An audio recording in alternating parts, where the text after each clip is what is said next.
Shalom, selamat pagi jemaat Tuhan.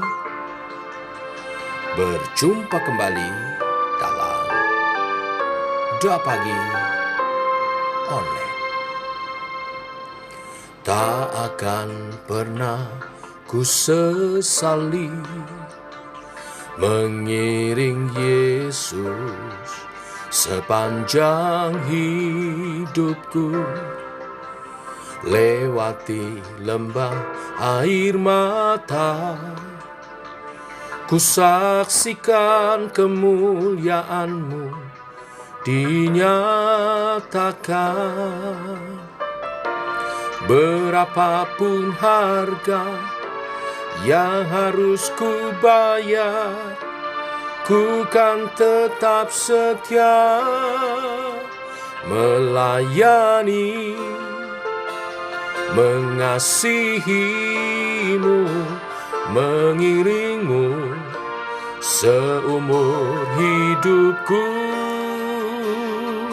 Janji-Mu kan tetap ku pegang teguh sampai ku dapat mahkota kehidupan.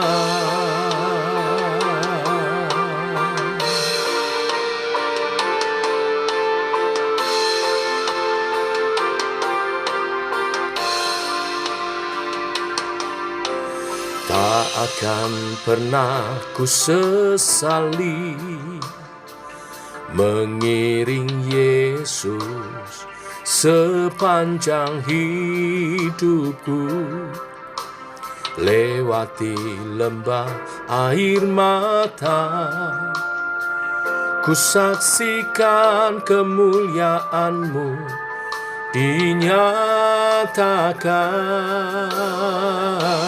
Berapapun harga yang harus ku bayar, ku kan tetap setia melayani, mengasihi-Mu, mengiring-Mu seumur hidupku. Janji-Mu kan tetap ku pegang teguh sampai ku dapat mahkota kehidupan. Sekalipun tubuh dan batinku lenyap, tetap Kaulah Tuhanku selamanya.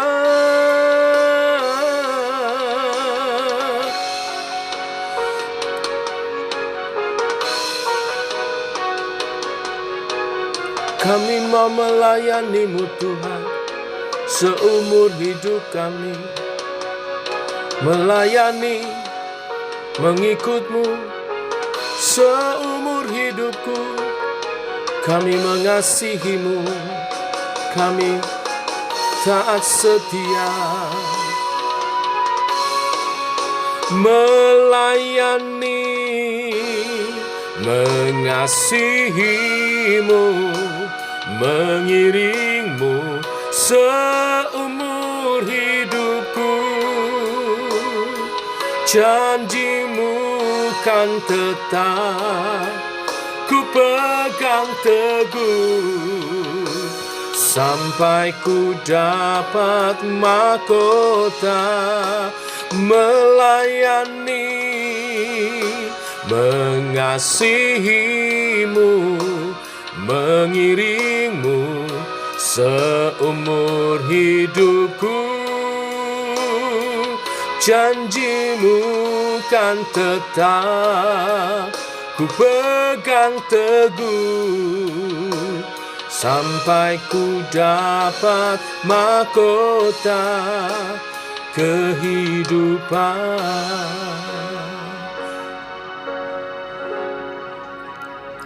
Janji-Mu kan tetap ku pegang teguh sampai ku dapat mahkota kehidupan.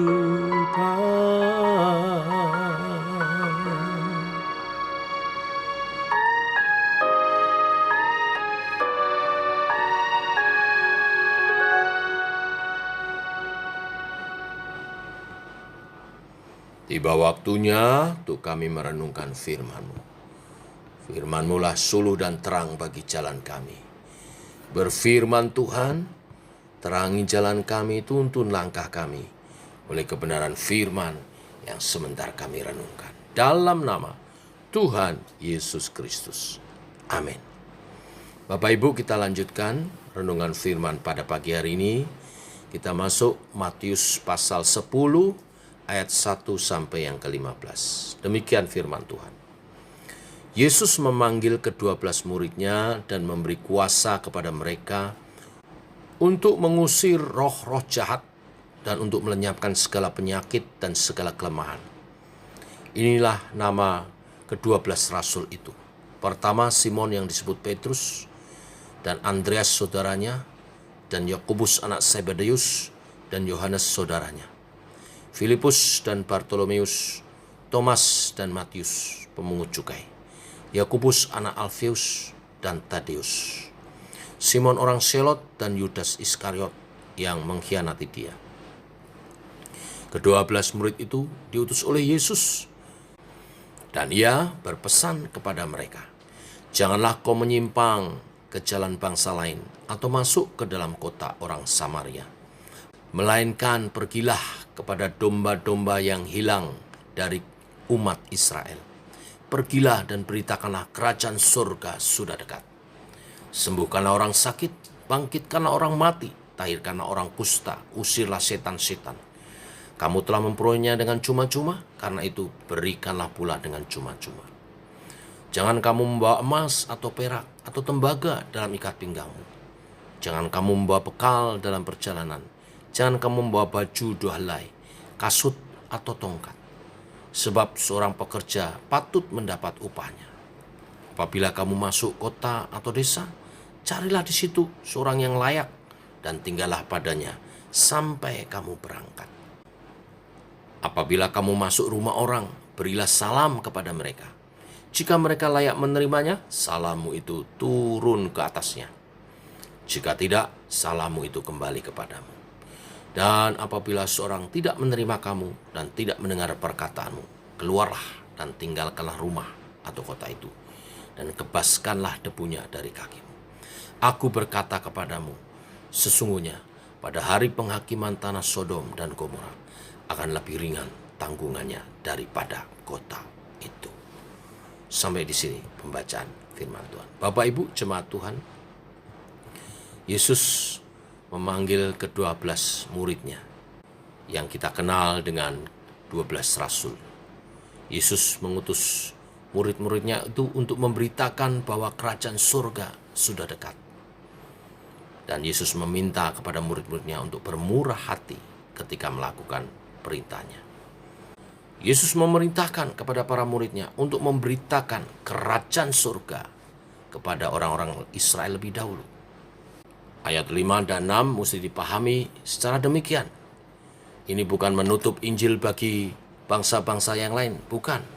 Tetapi tugas pertama murid-murid adalah memberitakan kerajaan surga bagi kaum Israel, di mana nanti setelah Roh Kudus dicurahkan, murid-murid akan diutus tersebar ke seluruh dunia, sampai ke ujung bumi.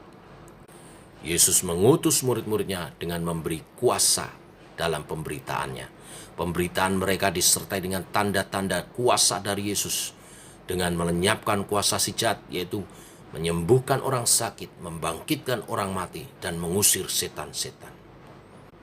Penekanan hari ini yang saya ingin tekankan, Yesus memerintahkan pemberitaan itu, pemberitaan Injil ini dilakukan dengan kesederhanaan dan kebersahajaan, di mana pemberitaan Injil sangat bergantung pada belas kasihan dan keramah tamahan orang lain. Kepada murid-muridnya, Yesus mengatakan orang-orang yang menyambut mereka dengan belas kasihan dan memperlihatkan keramahan akan menerima kabar baik dan mereka akan diselamatkan. Sedang yang tidak menyambut mereka akan menerima hukuman karena menolak kasih karunia keselamatan dari Tuhan. Yesus dengan bijak mengingatkan murid-muridnya bahwa akan ada orang-orang yang menolak, tetapi juga ada mereka yang menerima. Nah, sekarang kita murid-murid pada zaman masa saat ini, kita juga mesti belajar pada pemberitaan Injil para rasul. Bila Yesus menghendaki para rasul menjalankan tugas pemberitaannya dengan sederhana, kita juga belajar demikian. Kita belajar memberitakan Injil dengan kesederhanaan, membuka diri, menerima belas kasih dan keramahan dari orang-orang yang kita layani. Kita dilatih menjadi rendah hati dan tidak sombong.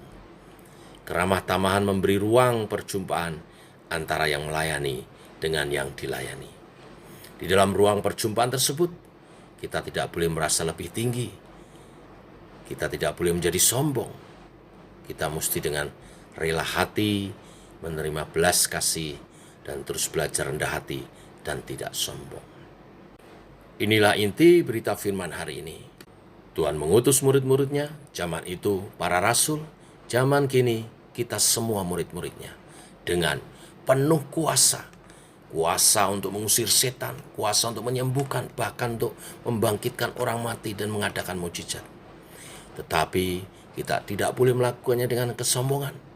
Kita harus melakukannya dalam kerendahan hati dan keramahan, kerelaan untuk menerima keramah tamahan dari mereka yang kita layani. Biarlah tugas pemberitaan Injil ini membawa kemuliaan Tuhan dan menyatakan kerajaan Allah di bumi seperti di surga. Tuhan memberkati setiap kita dalam kuasanya, dalam penyertaannya, dalam pimpinan Roh Kudus-Nya. Mari kita berdoa. Bapa, dalam nama Tuhan Yesus, kami bersyukur oleh kasih dan anugerah-Mu pagi hari ini. Kami bangun dalam keadaan sehat, ini anugerah-Mu Tuhan. Bahkan Kau menganugerahkan kepada kami jalan-jalan-Mu. Pagi ini kami belajar dari para rasul yang diutus pertama kali oleh Yesus, Tuhan dan Juru Selamat, untuk memberitakan Injil, menyembuhkan yang sakit, mengusir setan, membangkitkan yang mati. Demikian kami juga diutus sebagai murid-murid-Mu melakukan hal yang sama. Oleh kuasa-Mu Tuhan, Engkau memampukan setiap kami melakukan tugas kami dengan baik, agar nama Tuhan dimuliakan. Satu hal Engkau mengajar pagi hari ini, kami harus melakukan semua itu dalam keramahan, dalam kesederhanaan, dalam kerendahan hati, untuk dapat kami menjangkau jiwa-jiwa dan memberitakan Injil, menyatakan kasih dan kuasa Tuhan, menyatakan karunia anugerah keselamatan bagi setiap orang yang membutuhkan. Terima kasih Tuhan untuk kebenaran firman yang meneguhkan tugas pelayanan kami. Terima kasih Tuhan untuk hari yang baru, untuk kesehatan, untuk kesempatan yang Kau beri. Hari ini Engkau mengutus kami kepada siapapun, kuasa-Mu dinyatakan, kasih-Mu dinyatakan. Pakai setiap umat Tuhan, jemaat JKI Shema menjadi alat bagi kemuliaan nama-Mu. Terima kasih Tuhan.